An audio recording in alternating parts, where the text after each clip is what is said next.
Hello and welcome to episode 624 of the official EstablishTheRun.com podcast. My name is Adam Levitan. I am one of the co-founders here at ETR, and we are coming off of it's time for a tough convo kind of week.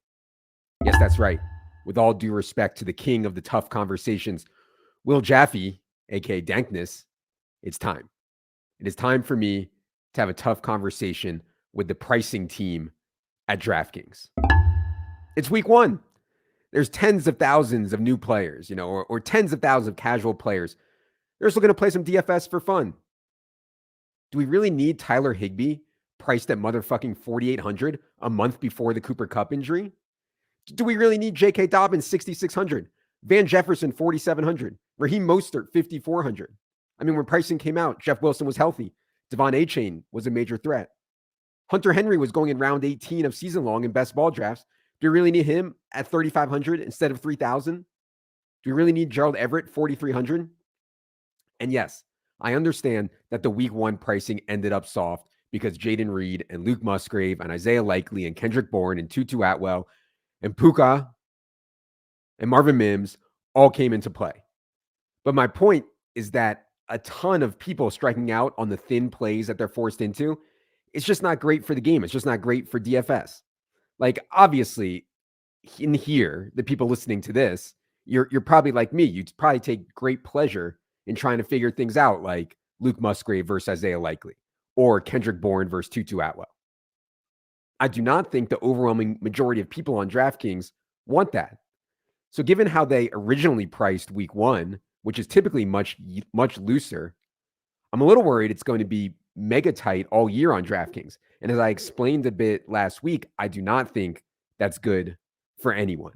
So let's get it together here, DK pricing team. As for week one tournaments, it was a hashtag team play the best game kind of week. The only game that really stood out on the Sunday main slate as one that could go completely nuke was Dolphins at Chargers.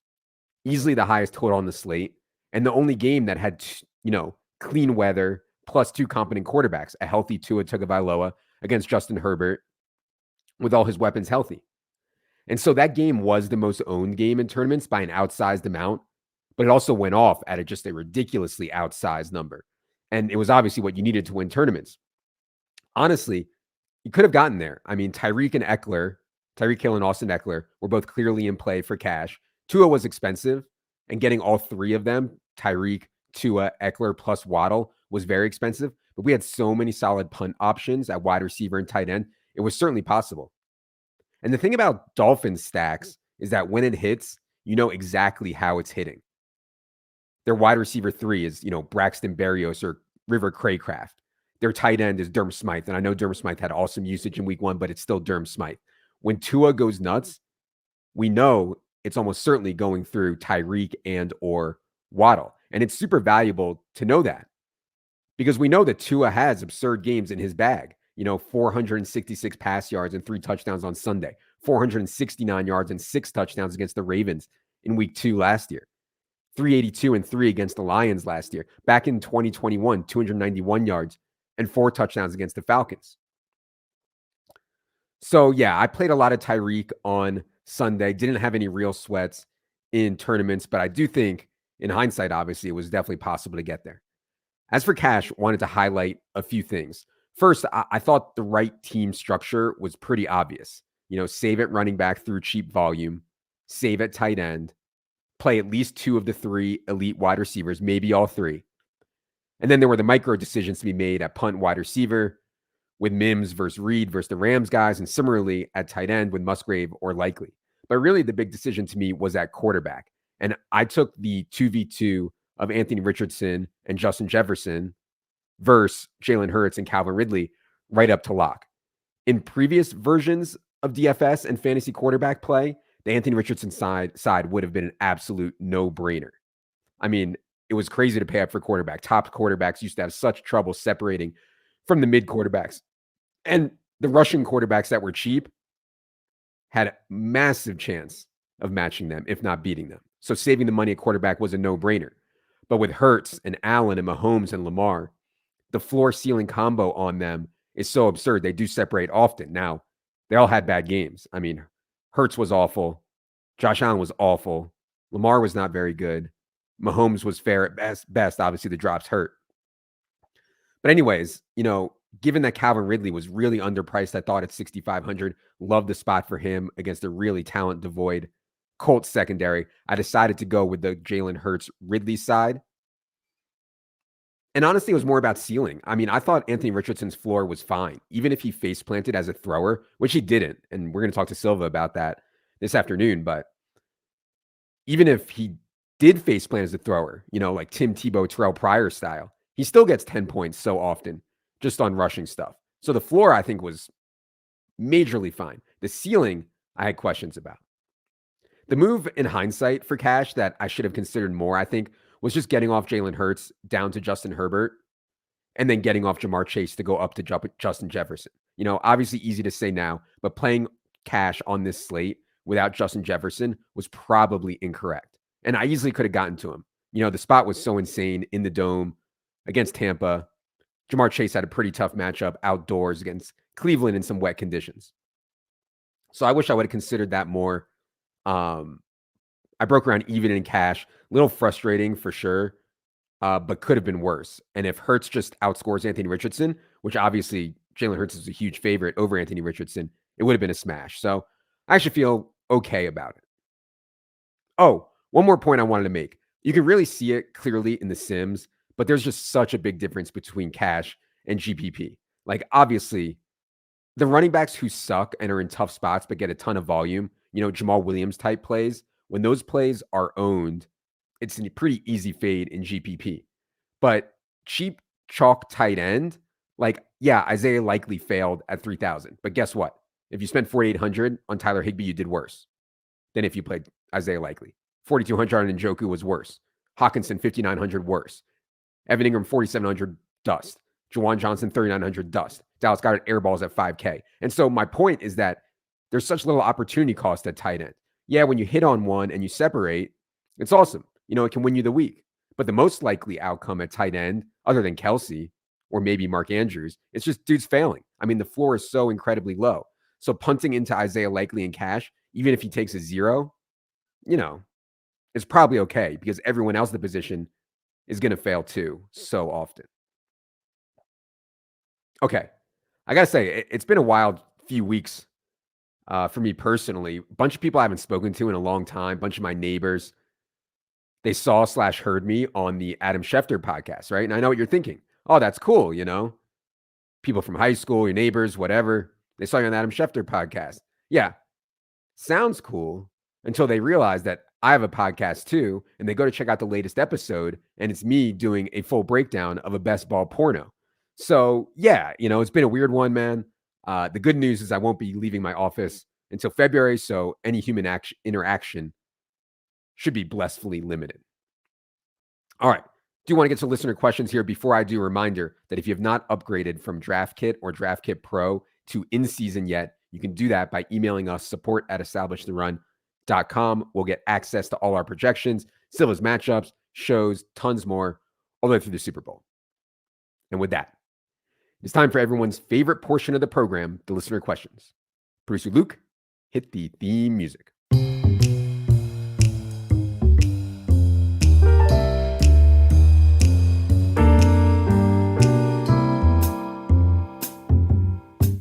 All right, question bank is almost empty at this point. I'll ask for questions on Twitter coming up here. You can get them in for next week. We're going to do 6 questions here today. Question 1 comes from Johnny Pancake. It says, Adam, I recently went to my local sports bar and ordered lunch. Right after ordering, the cook came by, said hi, and went into the bathroom for an inordinate amount of time, obviously taking the work deuce. I immediately canceled my order, citing an emergency. Did I overreact? Look, Johnny, I mean, life is about expectations, man. And I'm not sure if this is a good thing or a bad thing, but I've always set my expectations incredibly low for everything and everyone around me. Anytime someone comes to me and says, can you believe Tommy did this? Or can you believe Sally didn't do this? I say, yeah, I can believe it. My expectations for my fellow humans are so low. And in this spot, Johnny Pancake, I mean, you're dining in a sports bar. The expectation should be that the chef doesn't wash his hands. Anything above that is just gravy, a blessing. It's really just about twisting the way you look at life. Anytime someone or something overperforms the minimum, I'm genuinely thrilled slash surprised. And by the way, they did an entire Seinfeld about your exact question, Johnny Pancake, season 5, episode 15. Poppy, it's a little sloppy. You got to watch that episode. Highly recommend it. But the truth is, in these restaurant spots, I try to find an open kitchen where you can see the chefs. They know that you can see them. That's ideal. But it's not going to be possible all the time, open kitchen. And if you can't face some fecal remnants on your food, then you just got to eat at home. Question 2 from the Intuitive Fox. He says, what are your thoughts on the betting industry's affiliate deals where you can get a government license, which then allows you to get a percentage kickback of losses for everyone you recruit to a sports book? Follow up to that, what if that affiliate recruits people by providing bets? Yeah, good question, Fox.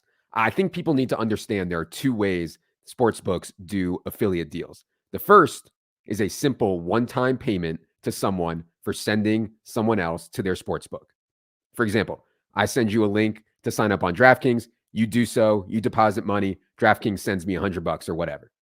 That is the only kind of affiliate deal we have ever done. The shitty kind of affiliate deal, the kind we would never do, is portion of the losses. So for example, I send you a link to sign up for DraftKings. You do so and deposit money. You lose 500 and I get a portion of that, 20%, whatever. I don't even know what it is. To me, the second example I just gave is wrong no matter what. But it's especially wrong if you're trying to help people like we are. Obviously, we don't bet NFL sides or totals because we're actually trying to win. And those markets are incredibly difficult. But regardless, it would be incredibly scummy for us to take a portion of losses. So yeah, I mean, the affiliate game, I know a lot of people don't understand it. That it's behind the scenes a lot. The affiliate game is an absolutely insane game. I'm not even sure most people realize what's going on. But these massive SEO sites, the content isn't there for value. And by the way, it's not just like pick sites or whatever. It's also news sites, gambling news. I mean, these are massive SEO farms. The content doesn't matter. The content isn't good on purpose. It's just all set up to get you to click through to affiliate. And that can work to the tune of millions, tens of millions of dollars. But that's just not us. I fucking hate the SEO game. And if we're going to do content, we're only going to do it if we know it's providing value. Doing stuff for clicks is just the absolute worst. If you do good work, you'll get clicks. That's just always the way I've thought about it. Question 3 from Sam Bowers. He says, in the past, you've said season-long player props were the softest NFL betting market. Do you still believe that's the case, or do you think books have gotten sharper?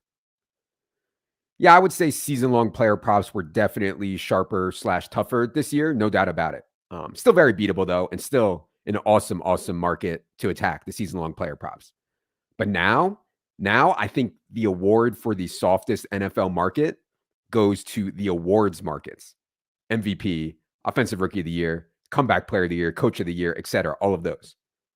I think one way to immediately tell how soft it is just by the disparity across books. I mean, something could be 20-1 in the Coach of the Year market or the MVP market or the Comeback Player of the Year market on one book and 10-1 on another. I mean, it's insane. You just don't see that in any other NFL market. That should tell you right away that we can win.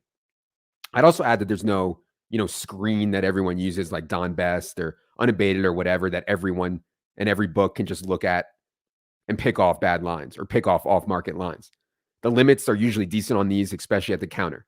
And I also think that the awards markets are fun. I mean, it's fun to think about. It's fun to try to put yourself in the head of the voters. It's fun to try to time when you can get the best price on a guy. I mean, last year I had an unhealthy amount on Dan Campbell, Coach of the Year at 60-1. It was an awesome sweat. Jalen Hurts had 40-1 for MVP. That was an awesome sweat. And you get into spots with these things when you have those really long numbers where you can find the right moment in the season to hedge and get other long shots in. For this year, for 2023, and we talked about this a ton on the awards podcast we did with Reynolds, but I think the market that they screwed up the most was Comeback Player of the Year. I mean, at one point, Damar Hamlin, I saw -700 to be Comeback Player of the Year. I mean, and with all due respect to his story, his injury, it's amazing, etc. I don't even know if this guy would make the team. I mean, he's not even that good. He was a healthy scratch in week 1. So everyone assumes that because of the story, if he plays one snap this year, he'll win comeback player of the year. And maybe he will. I don't know. I would not personally vote like that, but maybe he will. I get it. So regardless, I took Tua Tagovailoa, Cooper Kupp, Breece Hall, Sam Darnold, all at 30-1 or longer a few months ago and comeback player of the year. I don't mind tying up money for 6+ months in these kind of markets when the payout is so long, 30-1 plus. So yeah, congrats to the awards markets for taking the mantle of the softest NFL market. Well done. Question 4 from Jacob. He says, let's hear the doodle origin story. Did you always want a doodle? What's the background? Did you have a dog growing up? Yeah, thanks for asking, Jacob. I don't know. I'm just in love with this dog. I have been ever since we got her. For those guys who don't know, my dog, Jerry, she's 10. She's a golden doodle. She used to be a big part of the show in my old house. She would lie down on the couch behind me, and people could see her if they watched the video. And she would bark when she liked to play. We did a lot of bits about it. People loved it, and people got to know her a little bit. Since we moved, Jerry doesn't really hang out in my office at all. There's no couch in here anymore. So more recent listeners to the show probably don't know her. But back to the question, I did not grow up with a dog. I wanted a dog so badly. I've always loved dogs. My parents knew I was wildly irresponsible when I was growing up, and they said they would get me a dog if I could prove that I could take care of this hermit crab for 6 months, keep it alive, keep the cage clean, etc. Hermit crab was dead in a week. So I never had a dog growing up. I didn't always want a doodle. I actually wanted a full-blown golden retriever. My wife wanted a dog that didn't shed. So the no-brainer compromise was the golden doodle. But man, it's crazy to think about what Jerry has gone through with us. Got her when she was 8 weeks old back in 2013. At that time, we were living in the city. We had no kids. I hadn't ever played DFS seriously yet. I was working for Roto World for pennies while trying to survive playing live poker. Since then, we've had 2 kids.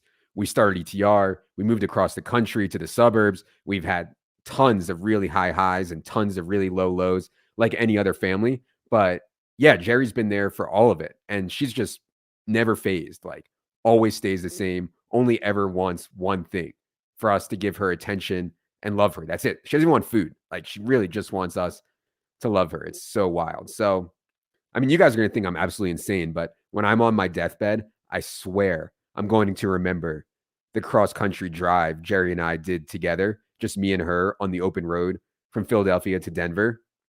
Stopped in 4 cities, went to bars together every night. We shared hotel rooms, ate Popeyes together. It was just an all-time road trip for me and Jerry. Oh, like a week ago, I was just in bed, like trying to fall asleep, and my wife turned on Marley and Me, and like it only takes about 2 minutes for me to be in inconsolable tears, like hysterically crying. I honestly do not know what is wrong with me. Kids were born, no emotion. Get married, no emotion. People in my family die, no emotion. But this movie, I cannot contain myself. I think it's actually because it's not just like Marley dying at the end, it's the movie just hits so close to home. Guy is a journalist. You know what? I don't want to talk about it. I'm going to start crying. I don't want to talk about it. But if you want to like see my life story in a movie, Marley and Me is like it. It's so wild. All right, I got to move on. Question 5 from Suma Teeth. He says, what are your thoughts on getting a second full-time remote job when your first remote job only requires around 1 hour a day? Yeah, this is so absurd. I've actually heard about this in the tech world. Like, these huge tech companies have so many employees. They're making so much money that people just slide through the cracks. They do a few hours of work a week, 10 hours of work a week. Then they pick up another job like that, another 10 or 15 hours a week. They're double dipping. Seems absolutely insane to me, but I think that just speaks to the problems with having a massive company and why I'd probably never really want to be part of one again. It just feels like there's a lot of problems. I mean, I think one of them is it just feels like you can't make a difference. If your role is only a few hours a week, feels like you can't make a difference. You do a great job or a shitty job, your compensation is the same. You bust your ass for 80 hours a week and it doesn't matter. Or, you're one of a zillion people and you don't actually have an impact on the price of the stock, which presumably a lot of your comp is tied to. So, yeah, I just think being small, being nimble, being hyper focused on one niche, it just works better for me. I have so much like paranoia and cynicism. If I was part of a big company, I would just be so worried about quality control. And that's really what Sumatit's question is about. When you're out there hiring dozens of people a month, hundreds or thousands of people a year, you can't possibly know that they're all out there grinding their respective cocks to nothing. You know, they could be working 1 hour a day like Sumatith is. So yeah, we've seen this quality control thing over and over again in the restaurant market. I mean, I loved Kava. I grew up in the DC area where Kava started. Now they're a public company and there's one Kava on like every corner in every city. The quality is undoubtedly worse. There's no doubt. White House in Atlantic City was my favorite sandwich shop. They opened some more locations. It's horrible. I mean, I could keep going on restaurants that have expanded and gotten worse. So yeah, I don't know, Sumateeth. If your job only requires around an hour per day, I guess that's a good thing for you. It doesn't strike me as very fulfilling and will probably end bad, but that's probably fine if you're happy and using the rest of your time positively. So shout out to you. All right, question 6, last question we're going to do today comes from Johnny Two Step. He says, is there a tipping point to considering hair plugs, or do we just all in at hats forever? The thing about hats, Johnny, is that I've always hated my hair, even when I had a lot of it. It was just so straight. I couldn't get a good haircut. I couldn't face gel. It always looked like I had some weird bowl cut. So I've been wearing hats for as long as I can remember. I came out of the womb wearing a hat. Now, I do agree that now that I'm an old, there are more and more spots where I feel like a clown wearing a hat, out to dinner, going to a friend's house, school stuff. All these, working dudes are in their khakis and they're tucked in white button downs and stuff. I definitely don't feel comfortable, but I definitely don't care enough to go to hair plugs or anything like that. I mean, this bald plus beard look, it's having a come up, It got dudes like Jason Statham, Dana White, dare I say, Prince William rocking it. So look, I don't think we can really sweat this stuff about the hair, man. We got to play the hand we're dealt. When you're dealt king 4 off on the button and you need to cold 3-bet, yeah, I wish we had ace king, but it is what it is. I wish I had great hair, but it is what it is. And honestly, a saying that always stuck with me, if you can make a woman laugh, you can make her do anything. So instead of hair plugs, Johnny, let's just work on the jokes. All right, buddy. All right. That is going to do it for this week's solo pod. Please stay tuned closely to this feed as we're going to be releasing a bunch of podcasts each week at similar times in this Tuesday, Wednesday window. I'm talking to Sam Sherman about waivers later this afternoon and also doing team by team with Silva for week 1 takeaways. That should be out tonight. So be sure you're subscribed to this podcast and or on YouTube. It is indeed free. 4, producer Luke. 4, Jerry, the most beautiful beast in the world. I am Adam. Good luck, everybody.